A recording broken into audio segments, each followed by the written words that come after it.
하나님 아버지, 주님 안에를 감사드립니다. 오늘도 저희들에게 귀한 한날을 허락하여 주심에 감사드립니다. 아버지 하나님, 오늘도 하나님께서 우리에게 주신 이 귀한 한날, 첫 시간을 하나님과 함께 주님의 말씀과 함께 시작하고자 합니다. 오늘도 우리들에게 들려주시는 하나님의 말씀을 듣게 하여 주옵소서. 아버지 하나님, 오늘도 하나님께서 우리에게 허락하신 이 시간, 하나님께서 우리에게 주신 그 말씀에 집중하게 하셔서 하나님이 기뻐하시며 우리 하나님이 원하시는 뜻대로 살아가게 하셔서 우리들의 삶이 하나님이 기뻐하시는 삶이 되게 하여 주옵소서.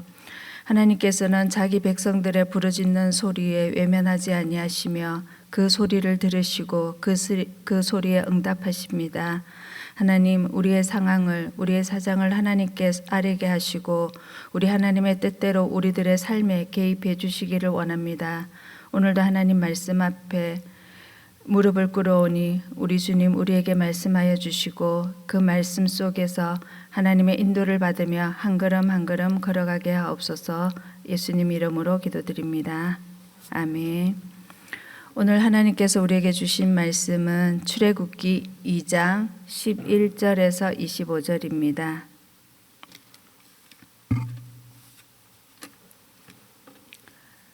출애굽기 2장 1절에서 25절까지 말씀 한 절씩 교독하도록 하겠습니다. 모세가 장성한 후에 한 번은 자기 형제들에게 나가서 그들이 고되게 노동하는 것을 보더니 어떤 애굽 사람이 한 히브리 사람 곧 자기 형제를 치는 것을 본지라. 좌우를 살펴 사람이 없음을 보고 그 애굽 사람을 쳐 죽여 모래 속에 감추니라. 이튿날 다시 나가니 두 히브리 사람이 서로 싸우는지라. 그 잘못한 사람에게 이르되 네가 어찌하여 동포를 치느냐 하매 그가 이르되 누가 너를 우리를 다스리는 자와 재판관으로 삼았느냐. 네가 애굽 사람을 죽인 것처럼 나도 죽이려느냐. 모세가 두려워하여 이르되 일이 달로 되었도다. 바로가 이 일을 듣고 모세를 죽이고자 하여 찾는지라. 모세가 바로의 낯을 피하여 미디안 땅에 머물며 하루는 우물 곁에 앉았더라. 미디안 제사장에게 7달이 있었더니 그들이 와서 물을 길어 구유에 채우고 그들의 아버지의 양떼에게 먹이려 하는데 목자들이 와서 그들을 쫓는지라. 모세가 일어나 그들을 도와 그 양떼에게 먹이더니 그들이 그들의 아버지 르우엘에게 이를 때에 아버지가 이르되 너희가 오늘은 어찌하여 이같이 속히 돌아오느냐. 그들이 이르되 한 애굽 사람이 우리를 목자들의 손에서 건져내고 우리를 위하여 물을 길어 양떼에게 먹였나이다. 아버지가 딸들에게 이르되 그 사람이 어디에 있느냐. 너희가 어찌하여 그 사람을 버려두고 왔느냐. 그를 청하여 음식을 대접하라 하였더라. 모세가 그와 동거하기를 기뻐하며 그가 그의 딸 시포라를 모세에게 주었더니 그가 아들을 낳음에 모세가 그의 이름을 게르솜이라 하여 이르되 내가 타국에서 나그네가 되었음이라 하였더라.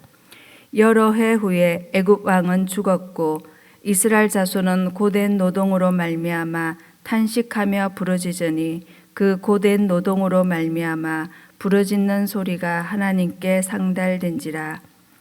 하나님이 그들의 고통 소리를 들으시고 하나님이 아브라함과 이삭과 야곱에게 세운 그의 언약을 기억하사 함께 읽겠습니다. 하나님이 이스라엘 자손을 돌보셨고 하나님이 그들을 기억하셨더라. 아멘. 모세가 어떤 교육 과정을 받았는지 어떻게 자랐는지에 대한 이 성장기가 생략된 채 이제 성인의 모습으로 등장을 합니다. 아마 그는 이제 판단력을 가지고 자기 결정권을 행사할 수 있는 나이가 되었던 것 같습니다. 이 성장기에 대한 표현에는 그가 이제 사람들을 지도할 역량을 충분히 갖췄다는 것을 우리에게 암시해 주고 있습니다. 통상적으로 이집트의 왕실 교육 기간은 약 12년 정도라고 합니다. 이는 모세가 지도자로서의 덕목과 자질을 잘 훈련받은 인물이 되었음을 뜻하고 있습니다. 11절에 12절에 보시면 모세가 장성한 후에 한 번은 자기 형제들에게 나가서 그들이 고되게 노동하는 것을 보더니 어떤 애굽 사람이 한 히브리 사람 곧 자기 형제를 치는 것을 본지라 좌우를 살펴 사람이 없음을 보고 그 애굽 사람을 쳐 죽여 모래 속에 감추니라. 이제 세월이 흘러서 모세가 성인이 되었다는 겁니다. 그는 어느 날 자기 형제들 히브리 사람들의 중노동 현장을 방문하게 됩니다. 여기서 모세는 히브리 민족을 자기 형제들로 표현을 하는데요. 이것은 모세의 민족적 정체성을 재확인해 주는 표현이라고 할 수 있습니다. 그는 자신의 형제들이 자기 형제들이 중노동에 시달리고 있는 모습을 보았습니다. 그때 한 애굽인이 자신의 동포 한 명을 구타 폭행하는 장면을 목격합니다. 모세는 사방을 살핀 뒤 그 애굽인을 때려 죽인 다음 모래 속에 파묻었습니다. 이 모세의 행동은 민족적 정당 방위처럼 보여주는데요. 애굽 사람이 동포를 치는 것을 보고 모세가 그를 쳐서 죽였기 때문입니다. 어떤 해석가는 모세는 처음에 이 학대받는 사람을 도와줄 사람이 주변에 없는지를 살폈지만은 아무도 없자 자신이 나섰다라고 할 수 있습니다. 그러나 현재의 상황은 모세가 그 사람을 처음부터 죽일 작정으로 사방을 살핀 다음 신속히 행동에 옮긴 것으로 보입니다. 여기서 살인을 한 모세의 행동이 지나치다는 비판이 나올 수 있을 것입니다. 그래도 살인만은 안 되지. 그러나 이것은 그동안에 일어난 비참한 학대에 대해 누적된 모세의 분노가 최초로 터진 사건이라고 볼 수 있습니다. 추정컨대 모세는 오랜 시간 자신의 동포가 학대받는 현실을 보고 마음에 어떤 뜨거운 끓어오르는 분노가 있었을 것 같습니다. 따라서 이거는 모세 자신의 개인적 원한에 의한 살인 사건으로 볼 것이 아니라 억울하게 지배를 받는 민족의 정당한 저항이라는 관점에서 이해할 수 있습니다. 우리나라의 일제강점기 때 독립운동했던 분들도 그렇잖아요. 한편 모세는 자신이 동포를 구타하며 학대하는 애굽 사람을 쳐 죽여 자신의 민족을 구한 것은 그가 장차 하나님의 지팡이를 사용하여 애굽 백성을 10번이나 쳐서 재앙을 내려 히브리 민족을 구원할 것을 예고한다라고 볼 수 있습니다. 모세는 애굽인의 시체를 모래 속에 감추었지만 사실은 뒤에 나오는 구절을 보면 목격자가 있었습니다. 13절에 이튿날 다시 나가니 두 히브리 사람이 서로 싸우는지라. 둘 중에 싸울 때는 분명한 잘못한 사람이 있었겠죠. 모세는 두 히브리인 동포의 싸움을 말리면서 잘못한 사람을 이렇게 꾸짖습니다. 그 잘못한 사람에게 이르되 네가 어찌하여 동포를 치느냐? 네가 어찌하여 형제끼리 서로 싸우느냐? 이 동포의 싸움, 이 싸움은 서로 주먹질을 하면서 오가는 몸싸움을 말하는데요. 이 동포의 싸움을 말리면서 모세는 자신의 동포 히브리인들의 삶에 늘 관심을 갖고 있었음을 뜻합니다.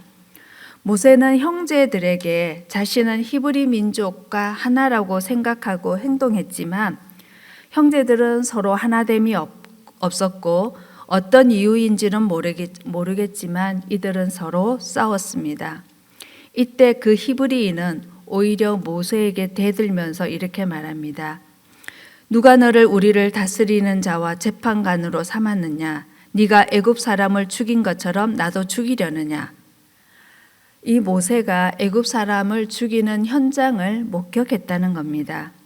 그러면서 그는 누가 너를 우리를 다스리는 재판관으로 삼았느냐 하며 모세를 거부하고 공격합니다. 역설적으로 그의 말에는 장차 사실로 성취될, 실제로 모세는 이스라엘을 다스리는 자와 재판관이 될 것입니다. 자신이 아끼던 히브리인 동포들로부터 받은 악성 댓글, 모욕이죠. 모세를 향한 비난과 공격은 앞으로 그들이 지도자 모세에게 거듭 반항할 것을 예고하고 있습니다. 자신의 일이 탄로났음을 알게 된 모세는 두려움에 사로잡혔습니다. 아무리 왕자의 신분이라 할지라도 애굽 사람을 살해한 행동은 중벌에 처해질 것이기 때문입니다. 더구나 모세는 히브리인 양자였기에 사형을 피할 수 없었을 것입니다. 결국 모세의 범행 사실이 바로의 귀에 들어갔습니다. 아마 모세가 애굽 사람을 쳐 죽인 사실을 누군가가 신고한 것입니다. 추측컨대 아마 모세를 비난한 그 이스라엘 사람이 왕궁에 고발하지 않았을까 추측해 보는데요. 이 사람은 모세에 대한 개인적 감정뿐 아니라 포상금이나 신분 상승과 같은 이익을 노리고 한 밀고였을 것이라고 추측해 볼 수 있습니다. 15절 상반절에 보시면 바로가 이 일을 듣고 모세를 죽이고자 하여 찾는지라. 바로는 모세를 체포하여 사형에 처하라는 지시가 내려졌습니다. 누군가는 바로가 알게 되었으며 모세를 잡아 사형에 처하려는 이 사실을 모세에게 기뜸해 줍니다. 모세는 바로를 피해 멀리 미디안 땅으로 도망쳤습니다. 미디안은 통상적으로 시내반도 너머의 사우디아라비아 북부 일대를 포함하는 지역으로 보고 있는데요. 유목민이었던 미디안 종족의 활동 범위는 시내반도도 포함했을 것으로 보입니다. 이 미디안 땅에 숨어 지내던 모세는 어느 날 우물가에 앉는데요. 아마 목을 축이기 위해 우물을 찾았을 것입니다. 마침 미디안 제사장의 7딸이 양떼를 몰고 물을 먹이러 왔습니다. 16절 미디안 제사장에게 7딸이 있었더니 그들이 와서 물을 길어 구유에 채우고 그들의 아버지의 양떼에게 먹이려 하는데, 당시 미혼의 처녀들이 물을 깃고 짐승에게 물을 이삭의 아내적 풍습이었던 것 같습니다. 우리가 창세기에서 보듯이 이삭의 아내 리브가가 야곱의 아내 라헬 또한 양떼를 우물가로 몰고 와서 물을 먹였습니다. 리브가와 라헬의 경우에서 보았듯이 물을 먹이는 일은 주로 힘센 남자들이 담당했던 것으로 보입니다. 일부 학자들은 여자들은 단순히 물을 길어 놓았으며 남자들이 그 물을 짐승에게 먹이는 일을 담당했을 것이라고 추론합니다. 이때 주변에서 양을 치던 목자들이 늦게 양떼를 몰고 우물가에 와서 미디안 제사장 딸들의 양떼를 내쫓고 물을 가로챈 것으로 보입니다. 일종의 세책이죠. 세치기, 힘으로 아마 억압했을 것 같습니다. 17절에 보면 목자들이 와서 그들을 쫓는지라 모세가 일어나 그들을 도와 그 양떼에게 먹이니라. 18절에 보면 그녀들의 아버지를 보면 그 어찌하여 이같이 속히 돌아오느냐고 놀란 것을 보면 그 못된 목자들의 세책이 행패는 자주 일어났던 일이었을 것으로 보입니다. 이때 모세가 나서서 여인들을 돕는데요. 아마 숫자가 많은 목자들과 물리적 몸싸움을 했다기보다는 단순히 말로 조근조근 잘 살펴서 아마 말로서 그들을 도왔던 것으로 볼 수 있습니다. 그래서 그들의 행포를 막았죠. 이 장면은 사실 미래에 대한 징조인데요. 물에서 구원되었던 모세는 장차 하나님의 능력으로 홍해의 물에서 이스라엘 백성들을 구원합니다. 여성들을 어려움에서 구조하여 물을 얻게 했던 모세가 장차 무리 없이 공경에 빠진 이스라엘 백성으로 하여금 기적적으로 물을 얻게 하여 그들을 구조하게 됩니다. 미디안 제사장의 딸들은 양떼를 몰고 집으로 돌아갔습니다. 그녀들의 아버지 이름은 르우엘이라고 부릅니다. 이 르우엘은 딸들이 속히 돌아온 것을 보고 놀랍니다. 르우엘이 놀란 이유는 딸들이 다른 날과 달리 매우 일찍 집으로 돌아왔기 때문입니다. 이것은 못된 목자들의 행포가 자주 있었기에 딸들은 항상 가장 늦게 양떼에게 물을 먹였음을 알 수 있습니다. 그 딸들은 19절에 한 애굽 사람이 우리를 목자들의 손에서 건져내고 우리를 위하여 물을 길어 양떼에게 먹였나이다. 한 애굽 사람이 목자들의 행포로부터 자신들을 구해 주었다고 설명합니다. 그녀들은 모세를 애굽인으로 보았습니다. 아마 모세의 복장과 이렇게 스타일이 애굽의 스타일과 복장이었을 겁니다. 그 르우엘은 딸들을 도와준 사람에게 감사를 표하기 위해서 다시 딸들을 그 우물가로 보내 집으로 초대를 하는데요. 딸들은 그가 우물을 떠나기 전에 초대하기 위해서 서둘러 모세에게 달려갔을 것입니다. 이 일을 계기로 모세는 그들과 함께 살게 되었고 결국 제사장의 딸 십보라와 결혼하여 사이가 되었습니다. 모세는 그들과 기쁘게 동거하였고 미디안 집안의 사이가 되었지만 첫 아들의 이름을 게르솜으로 부름으로써 히브리인 나그네로서의 자신의 정체성도 잊지 않았습니다. 이름 뜻에서 나타나듯이 분명 나그네 혹은 외국인 거류민. 22절 그가 아들을 낳음에 모세가 그의 이름을 게르솜이라 하여 이르되 내가 타국에서 나그네가 되었음이라. 다시 많은 시간이 흘렀습니다. 애굽 왕이 죽었고 정권은 바뀌었지만 이스라엘 백성의 상황은 전혀 달라지지 않았습니다. 그들은 여전히 중노동에 시달렸으며 자신들의 형편을 하나님께 부르짖어 호소합니다. 23절 이스라엘 자손은 고된 노동으로 말미암아 탄식하며 부르짖으니 그 고된 노동으로 말미암아 부르짖는 소리가 하나님께 상달된지라. 그 힘든 상황을 이스라엘 백성들은 하나님께 부르짖습니다. 그러나 하나님께서는 그 모든 것을 지켜보고 계셨습니다. 백성의 부르짖음을 들으셨고 무엇보다 그들의 조상들 아브라함과 이삭과 야곱에게 세운 언약을 기억하셨습니다.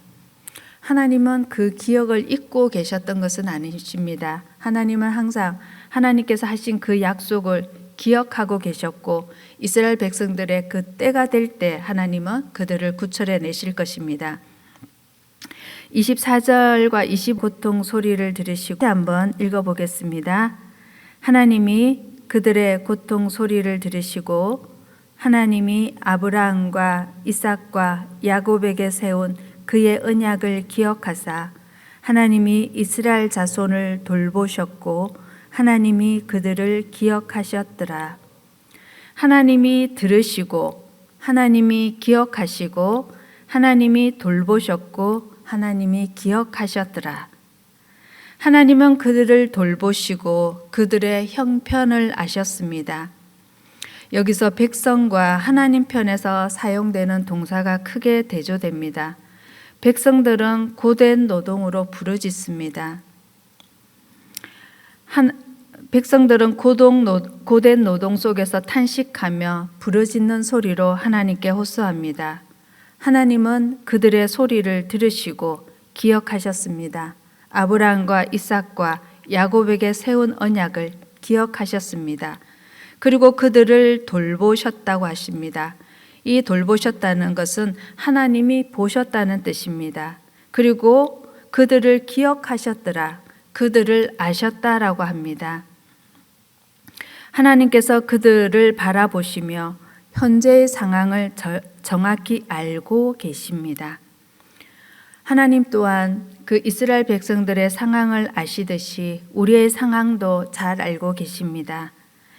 우리의 상황을 잘 아시는 그 하나님, 오늘 말씀을 개인적으로 묵상하시면서 우리의 사정도 잘 아시는 하나님께 묵상하시고 그 하나님께 그 기도를 올려드리시는 그 시간 되시기 바라면서 개인적으로 묵상하시고 기도하시고 돌아가시기 바랍니다.